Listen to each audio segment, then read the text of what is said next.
Good morning, everyone. I'm Walter Rogers. I've done many of these briefings at soaring conventions in the last decade, and today I'm going to review the status of what soaring services are available for weather forecasting.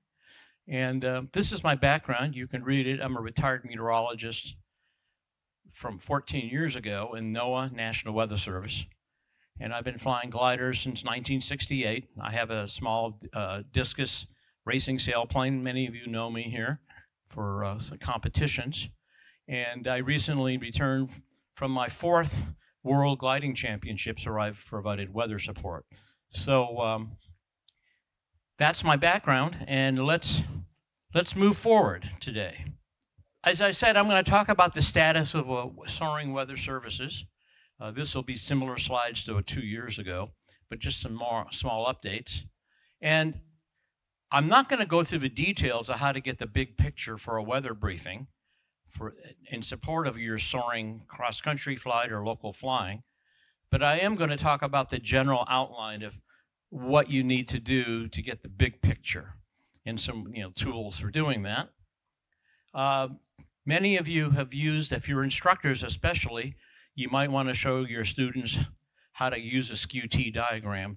And there was a go-to source called the NOAA Interactive Skew-T. That web service has been shut down, effective last September. So I'll show some alternatives where you could show a sounding diagram. It's a little bit difficult right now. We're in transition. I didn't know about this until about a week or two ago that they shut it down. And finally, forecasting from now and for the rest of time will not be just one computer model giving an answer. It'll be a multiple numbers of models called ensembles. And I'll show examples of web services that show you how to look at the uncertainty of a weather forecast. And finally, since I got back from Uvalde, the World Gliding Championships, we'll look at a couple of case studies that were interesting days. All right, there's an alphabet soup of acronyms for weather for the various computer model resources. The one that SkySight uses is called WRF, W-R-F, and it is one of many variants that can be tuned and tailored, and Matthew Scudder has really tuned this really well for soaring. So WRF is not a particular computer model, it's one of frameworks. In the soaring community, this was all started with Dr. Jack Lendening, the soaring forecast tools, and that is the RAS model. It's using the WRF to do soaring forecasting, and there's a few sites across the world and in the United States where a local enthusiastic administrator is maintaining it, and you can get a soaring forecast. These are for free. Now, the rest of these acronyms, NAM, RAP, HER, are regional models of the National Weather Service and NOAA, and the latest one is the HER, and that's kind of the preferred model. SkySight uses as an extra source where you can look at if you switch a tab over. And the future is this thing called RUFUS, RRFS, and all that is the new model that the National Weather Service, NOAA, will be using. It should have been available last June. It's probably going to be another year from now. So soaring forecasts use this terminology in Dr. Jack's blip map and even in SkySight to this day. Height of thermals, the maximum height, or where the thermal index is equal to 0. Now again, I'm not going to go into what all this means. If you're not familiar with it, just take my word that height of thermals is thermal index equals 0. The top of usable lift is a little bit lower than that, and it was based on the height of the thermals in SkySight, for example, or a Dr. Jack site, where the lift drops to 224 foot a minute or less. It's a little bit lower. The other graphic that's in common use in SkySight and Dr. Jack's RASPs and so forth is the cumulus cloud base and coverage. Convergence lines is another, and finally thermal strength. Well, finally buoyancy shear ratio. If it's windy, it breaks up the thermals. Those of you who've been flying, you know that. And when that value is over 10, it's kind of a broken up, chopped up day. The future plans for National Weather Service, NOAA, is to consolidate all that alphabet soup of models down to basically one, called the RRFS. About a 3-kilometer resolution model, and it was supposed to be operational in June. It's probably going to be another year and a half before it goes operational because they had to change the central dynamic core of it. But it's going to replace eventually the NAM, the RAP, and several versions of the NAM, other regional models, so to speak.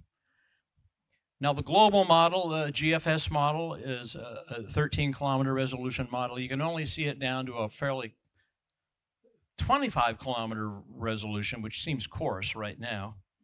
And that's the situation with models. Probably more detail than you wanted to know. So let me just move on here. Now, the Soaring Web Services, many of you know, the top two are SkySight and Top Meteo. These are commercial services. SkySight is the most full service of them for doing everything from task planning to analysis to soundings and so forth. Top Meteo, I'm not going to say too much about, but they have forecasts for Europe and South Africa and United States. But SkySight appears to be the favored source with more features and more development here in the United States. Now, there is a RAS model that is used in a few locations in Colorado and in California. These are free. The commercial services are anywhere from $10 to $15 a month or $80 to $140 a year. The quality services is probably no surprise to you these days. That what used to be free from volunteers is now a commercial service because it takes time and energy to do a professional job of whatever you're doing for providing a software service.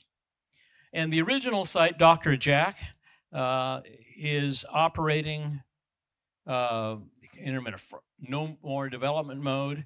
It's based on the RAP and NAM older models. And when those go away, that website will probably go away. This is what we started with about 25 years ago for Soaring forecasting. Now, if you go to this QR code, you can see a table of this summary of all these services and get more details. So, SkySight is the $79 a year service that's really outstanding and fantastic, and I'll get into more details in a second. I'm going to just pass on that since I'll talk about it more. And the next session at 10 a.m., Matthew Scunner is going to bring us up to date with more of the future update, with the current updates and new features.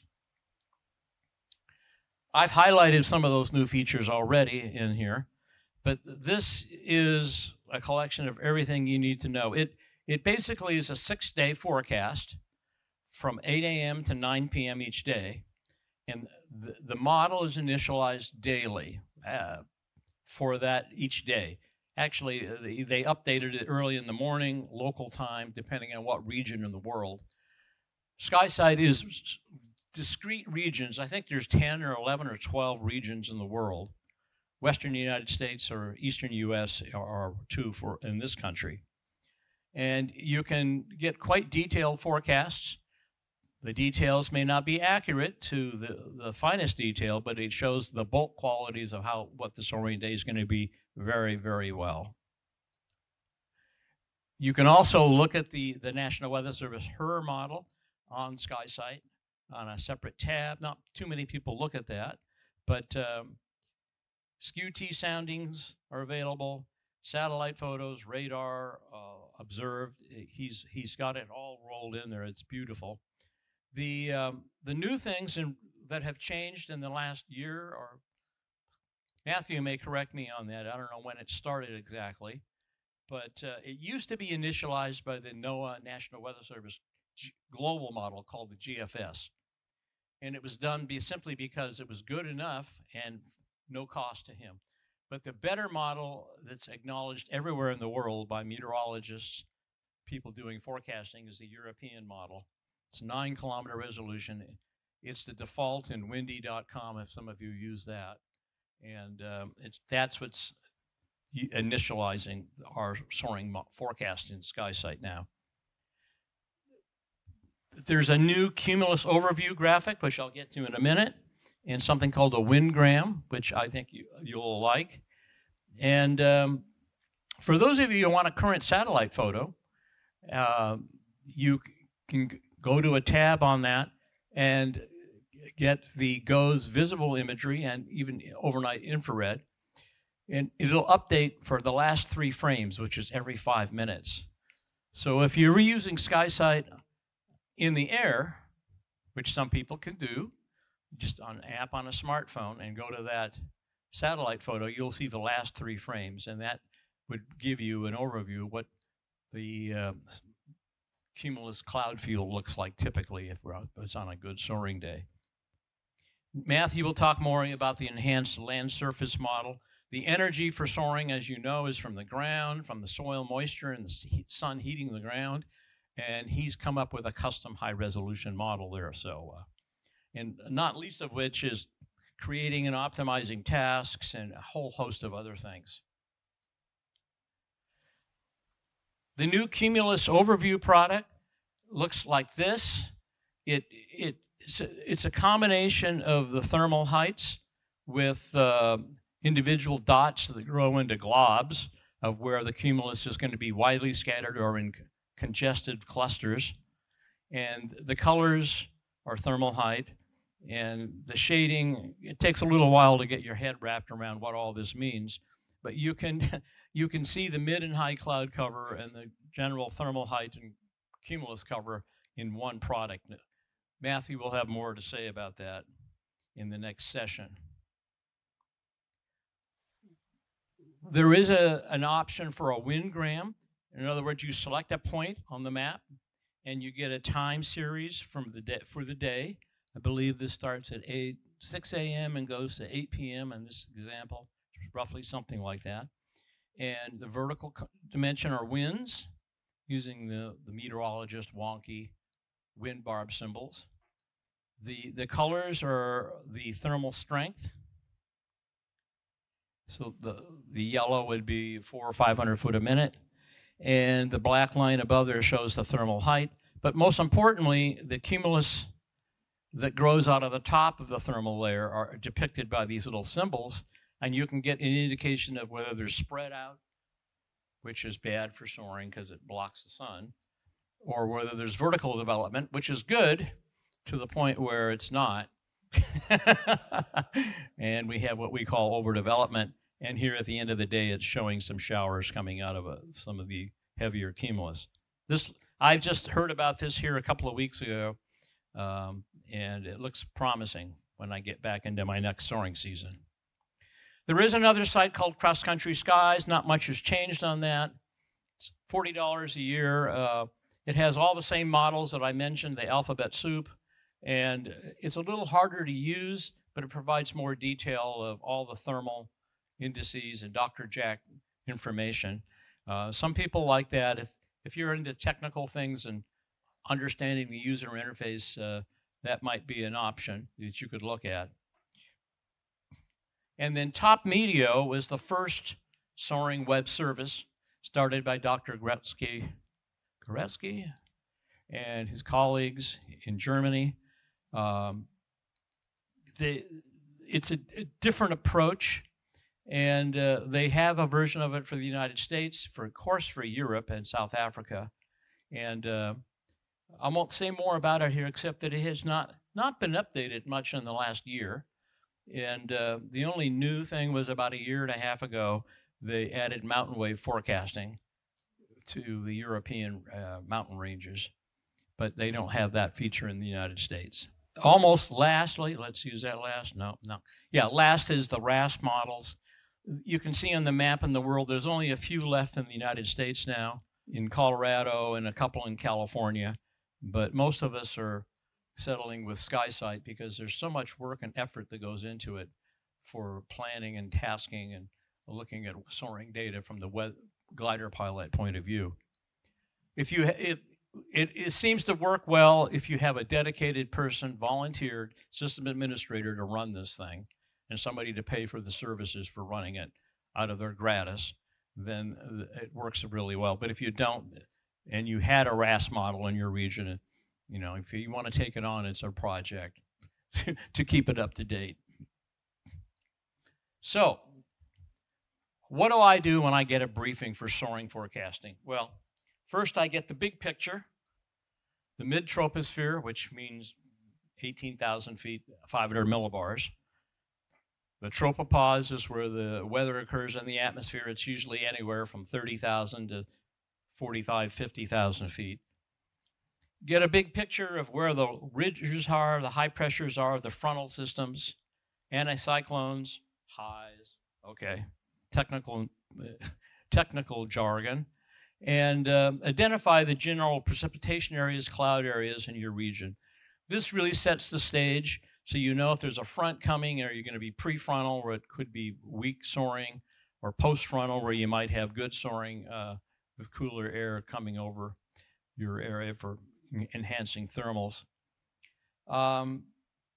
You then follow up after you get the big view. Is it soarable today, or with the day 3 or 4 or 5 days in the future? You can look at the details with SkySight or Top Meteo. And that's what I do. I look at the big picture, so it's in the ballpark. Of course, it's easier for me to do this. I'm a professional meteorologist, retired, but still active. And the web service that I use of choice is windy.com. If you didn't know, Meteo Blue, which was another international website from Swiss, those companies merged, and they do have their distinct services on the web, but they're doing about the same thing in forecasting winds and weather globally. They're pretty much using global models to do this, but they also have regional models, and it's way too time consuming to get into the details of this. But I find windy.com excellent for getting the big picture. And then last, find a way to view these ensembles of models. If you looked at all the models that are available before you went soaring, you'd never go flying. So I'm well aware. When I do a weather briefing for a contest, I've given up trying to do it and be a competitor. It just takes too much mental energy in the morning. It takes me 2 hours to kind of get myself wrapped around what's going on in the details. And I'm using tools to see ensembles and summation of what's going on to just manage the information overload that we're all dealing with in this modern world. If you look at this little short video that I did about using Windy for soaring, you get the QR code on that, and it's an 8-minute overview of kind of how I poke around to use it. And there's also, if you go on YouTube, you'll find another guy with a longer video that shows a lot more details. Just be aware that they keep tweaking the user interface a little bit, so things kind of move around a little bit on that. So all these tools for soaring, it's a user interface extravaganza. We're all struggling with that, from LX9000s to web services, so you have to kind of put your time in to get familiar with it. So I'm repeating myself now. Get the big picture view, follow up with SkySight or Top Meteo, or your soaring forecast tool of choice. And immediately before takeoff, if it's a serious flight and you're flying a competition, for example, or a record, what I like to do is look at the current satellite photo. This goes along with, before I do a weather briefing in a hangar for a contest, I walk outside and look at the sky. This is really a good idea. At the cross-country camp that I had in Tehachapi, in my local glider port, we had we were talking for 2 hours and doing a training session like this, and everybody stepped out and there was a rumble of thunder. And that kind of discouraged activity. And I said, don't worry, it's just going to be temporary. And it was, but the day was kind of a poorer day because there was more moisture and showers around than the newbie pilots wanted to deal with. So I take a quick look at the satellite photo and the radar imagery. Radar Scope is my app of choice that goes on iOS or Android. If you heard Sarah talk about her performance at the World Championships on the Great Land-Out Day, she actually had Radar Scope in the cockpit. Carl looked at it, the sky, and the big severe thunderstorm cell right over the turn point, and she confirmed it by going to Radar Scope and could see the red dot where the turn point is and the big red blob where the thunderstorm was. So I'm not a big advocate of using weather in the cockpit extensively. It's too distracting and dangerous sometimes, but it can be very useful. But it can also be useful on the ground to get the current radar information. Sometimes I look at hourly updates from some of these computer models to see where the thunderstorm activity is, where the sea breeze fronts might be headed, and then how is the thermal air going, temperature versus time? Is it on track to see how the day's going? For ordinary cross-country, local flying, and fun flying, you probably can skip this step. Just go out and fly and have a good time. So, in all these models, or even SkySight or Top Meteo, there's a lot of detail in there. Don't get wowed by all that detail, because it's probably going to be wrong. The overall picture is correct, the bulk properties, but you can't count on it telling you exactly where thunderstorms are going to be. So this was very obvious at the World Gliding Championships when we had the Great Land-Out Day. So use ensemble viewers to get a general picture of where things are going to be. The models are never going to pick out the details perfectly. And remember, an accurate forecast is not how perfectly you drew the Skew-T diagram or analyzed it. It's usually going to be something like cloud cover moved in unexpectedly, or a cirrus layer, or a thunderstorm cluster was in the wrong place. So those are the things to be aware of. And even professional meteorologists trying to do this for soaring, we get it wrong sometimes. I don't have to tell you that. In September, I think I already mentioned, the NOAA Skew-T interactive viewer was shut down. And again, for time limitations, I'm not going to go into all these here except just mention them. But SkySight has an interactive viewer. If you click on Skew-T on any point, you can see the temperature sounding. And pivotalweather.com, a commercial weather company, for free, even without registration, you can look at the computer models and then click on any point at any time and get a Skew-T. And it turns out, if it's you insist on using a Skew-T for soaring, I don't find it all that necessary. I find it too detailed a level of information most of the time. But some people like it. And this site, Sharpie, is a open source project for an interactive Skew-T. And I had any interest in compiling this on a Linux box to look at it, but it looks like it could be a good replacement. And as I said, Pivotal Weather will give you the same thing, just the static version for any of the computer models, with one exception. If you want the European model high resolution data, you have to subscribe for $10 a month. You can see the European model data, but you can't get the sounding diagram from it. I mentioned earlier windy.com. You can also click on a point there and get a sounding, but it's pretty crude. However, for those of you, how many people here know what a radiosonde balloon sounding is? Okay, good. In this group, I'm not surprised. Well, the radiosondes are every 200 or 300 miles apart, and generally not representative of where you want to fly. But windy.com, if you go into the user interface very carefully, you can see the current radiosondes, and they're quite detailed and very, very useful at times. So it's there. They occur twice a day, 1200 Zulu and midnight Zulu time. And these are some other tools that I use, rayob.com. Way too detailed for you, most of you guys. I only know a few people like myself and Fernando Silva here who, maybe Ken, did you put your hand up? Yep. It's $120 for the program, and it'll do everything from soup to nuts for a sounding. So if you're into the technical thing and you want to do that, it's a very old program with a very old guy maintaining it. Don't tell him I said that. It's Visual Basic, and it's a little fiddly to learn the user interface, but it really does a great, fantastic job. So, I have a feeling it's going to be retired by something else, but there'll be a transition period, but we'll have to learn something new. BuffKit is something I've mentioned in my earlier talks, which I have a QR code here for. I won't say any more about it. And if you want a radiosonde, you can go to this University of Wyoming radiosondes. In fact, if you just put this in a search engine for your web browser, you'll find the University of Wyoming, and you can pull up a radiosonde from going back years if you want, I believe. So it's possible to go back and review things like that.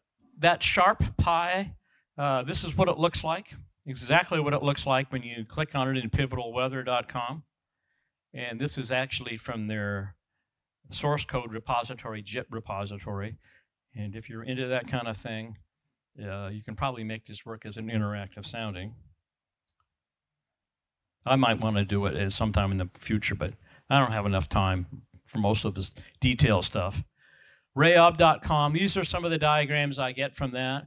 Beautiful Skew-T diagram, and you can actually do time series of thermal heights if you know how to set this up, which I do. And that's a deep topic of fiddling around with scripts and everything that I don't think most of you want to deal with. So I don't use it that much anymore for operational soaring forecasts. It's too low level.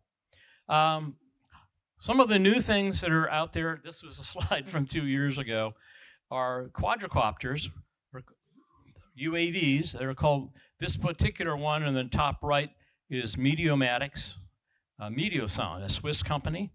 And they've been doing this for 10 years. And they're on the cusp of setting up base stations with many locations in their region that will give local soundings hourly, if necessary, to get more accurate. The point is the only way you're going to improve regional forecasts with these models is to have better data. And this appears to be it's not practical to have people getting up and launching these things with labor, human labor, but these things can automatically do a sounding to 5 kilometers, which is roughly 500 millibars, come back down. And University of Oklahoma has done a lot of research on it. What's interesting that I discovered in the last 6 months, that Mediosonde is going to install a network in Norway of 30 of these Mediosonde base stations. The cover on that white box opens up. These things, this is kind of like science fiction we heard about when we were younger. Those of us are from the baby boomer generation. They're going to fly out of there and do the soundings, and they'd have these base stations all over, and they should do a great job of initializing models. This other diagram to the right of it is a similar program that NOAA, National Weather Service parent, is going to start experimenting with in Oklahoma. Similar, these things will take these small nano drones, will take off, and they're going to be eventually incorporated into these high-resolution models. And this is a great thing for improving our forecasts. However, asterisk, pending FAA approval.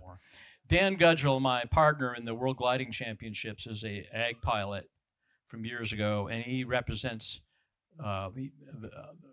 himself with the national organization, National Association of Aerial Applicators.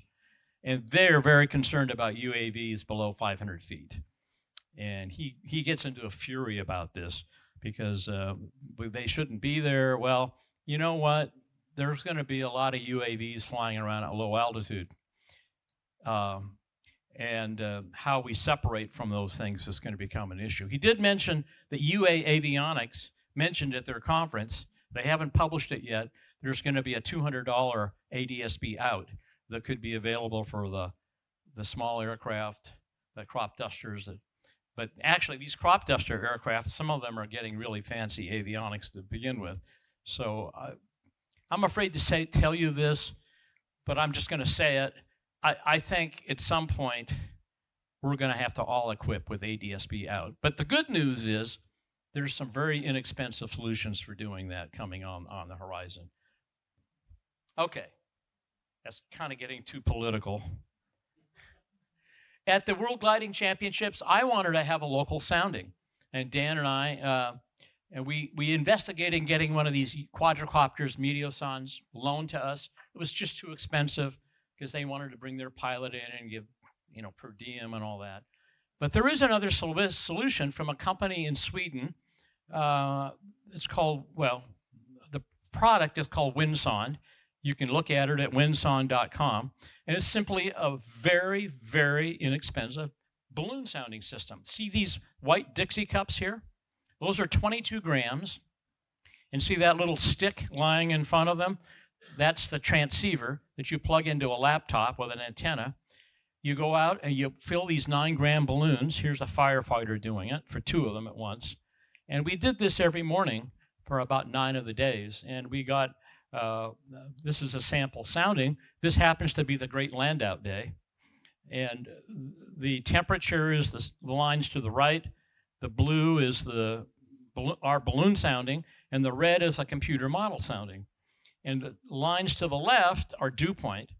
And those of you who are familiar with all this, when the dew point is closer to the temperature, it's more moist.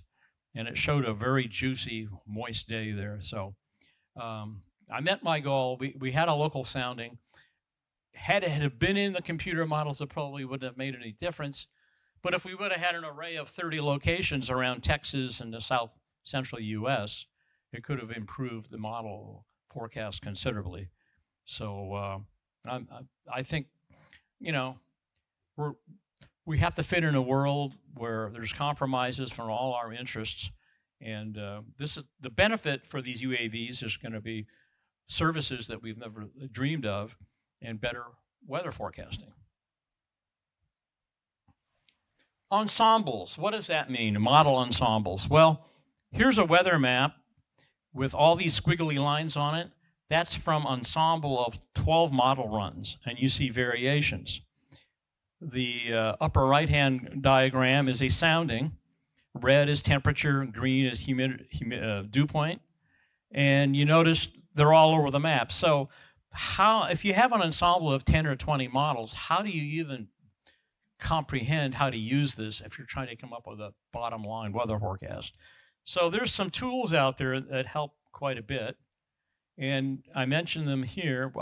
HREF stands for HER, High Resolution Model and Ensemble Forecast. And NOAA National Weather Service has that, and I'll show that in the next slide what it looks like.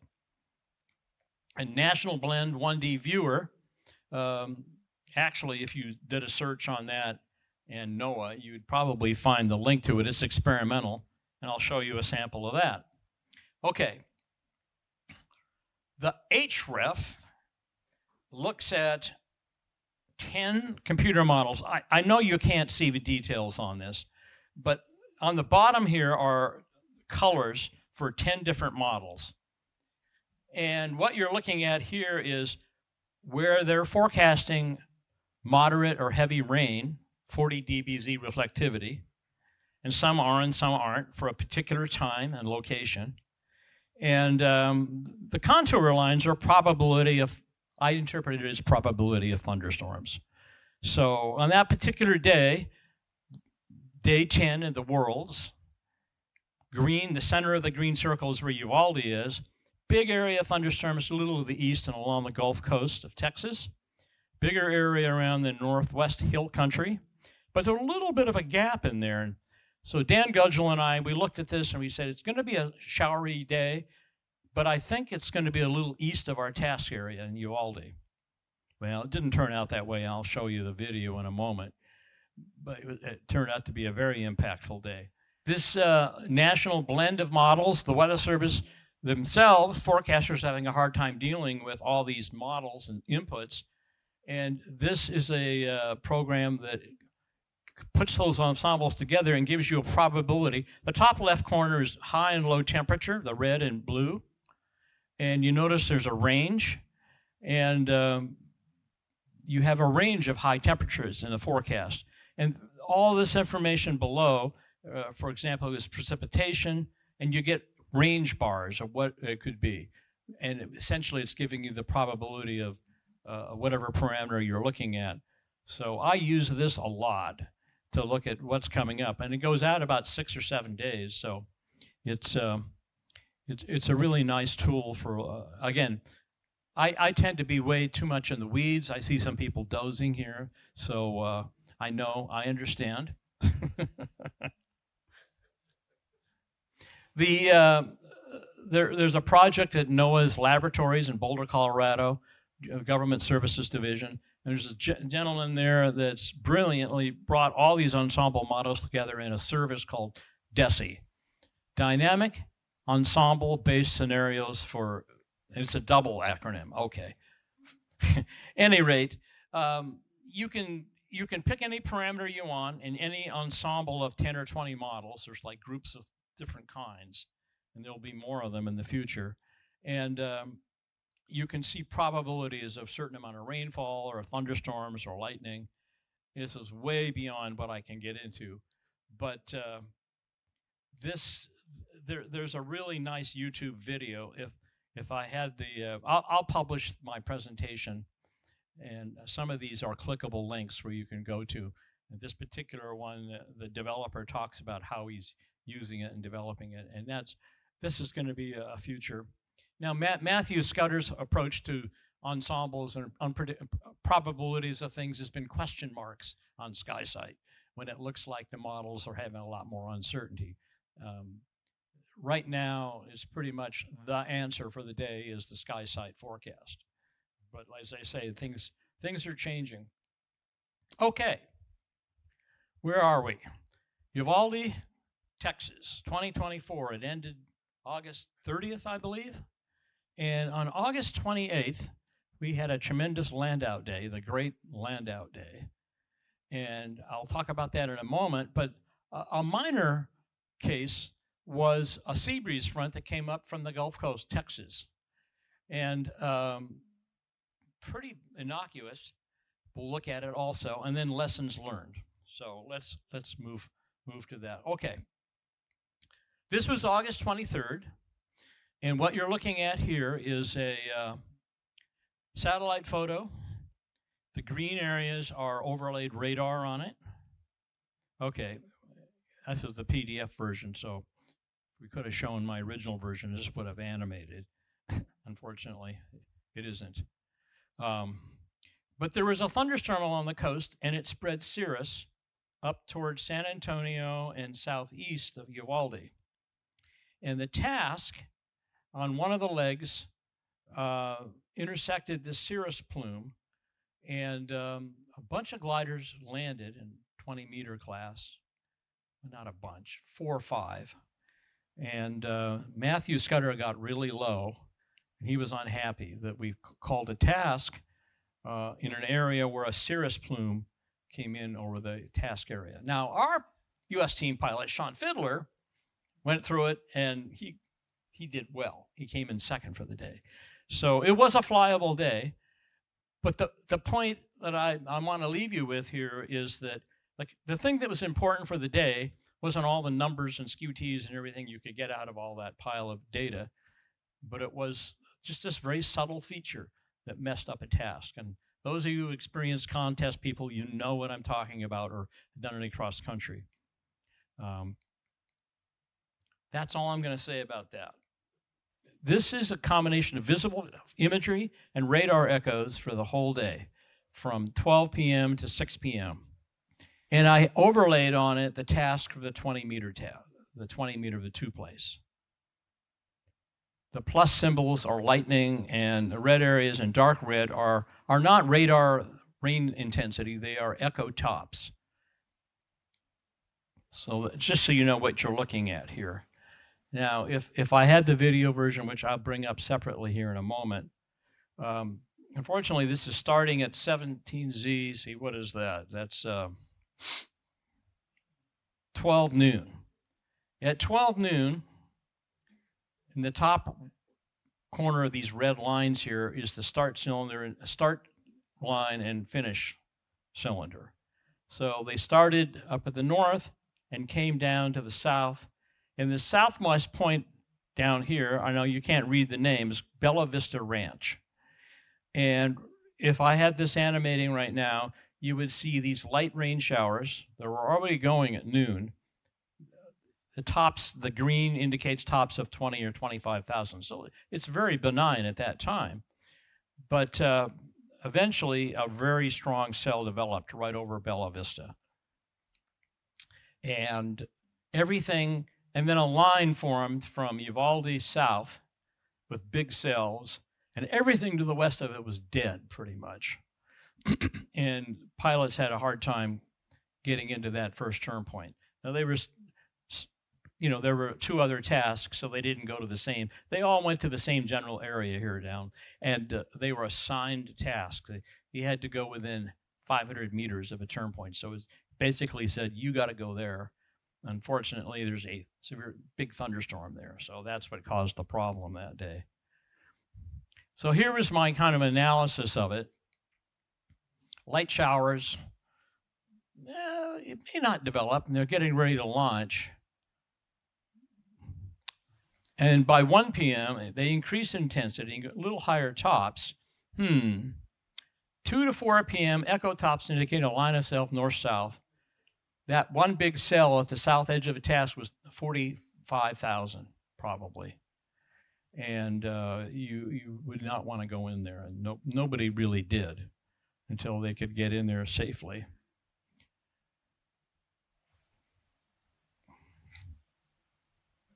By the end of the day, there was a severe thunderstorm sail 25 south-southeast of Uvalde. But by then, everybody was pretty much landing out or motoring back to a safe landing or back at Uvalde. And after 4 p.m. in general, the air mass was very stable west of that line and actually to the southeast quadrant where the sea breeze front came in.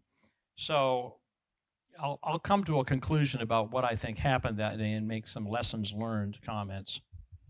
Where are we? Okay, we're okay. This is the gliders from Pure Track going around that big red cell. In the top right, you see a 2 Lima. That's Sarah and Carl. And they were all going around the edge of this and loitering out here until they could get in, if they got in. I think most of them got in later. It moved off and weakened a little bit later. So that's what happened. So why did we miss that? The only thing, it was a juicy day. There were going to be showers around. I thought they were going to be east of there, and it was circumnavigable. The ensemble model showed a little gap where we sent the task. I didn't assign the task. Mark Hufstadler of the CD did. Dan and I forecasted. But we said it would be an active day, but we didn't think it would blow up that bad. And I think this weak disturbance in the upper atmosphere, 500 millibars, triggered it. Because the day before it was juicy and could have blown up, but it didn't. I thought it was just going to be an extensive cloud cover and keep things suppressed. So these are the kind of decisions that really mess up a flying task, whether it's a world competition or just fun day of local flying in your area. So that's why it's so important to keep the big picture. There's that same diagram, the ensemble model forecast. The red circle is where Uvalde is. Yeah, it looks like we could fly today.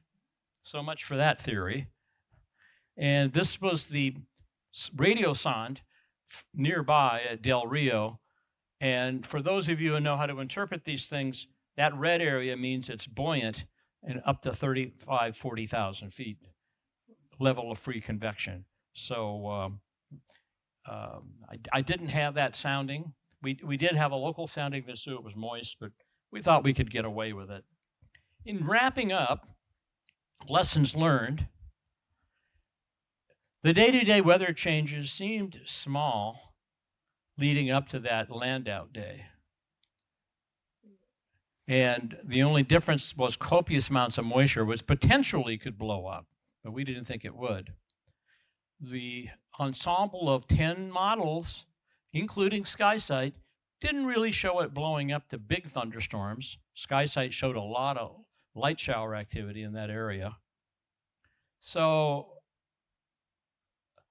The only flyable area that I think you could have flown a task in was in the northeast quadrant, which nobody was thinking about at the time the tasks were set up. So could an alternative task been called? So now I'm getting out of the meteorology department, and I'm putting my competition hat on if I were a CD. Perhaps, but I don't think there would have been a good area you could have flown. You could have come up with a much shorter task or even canceled the day.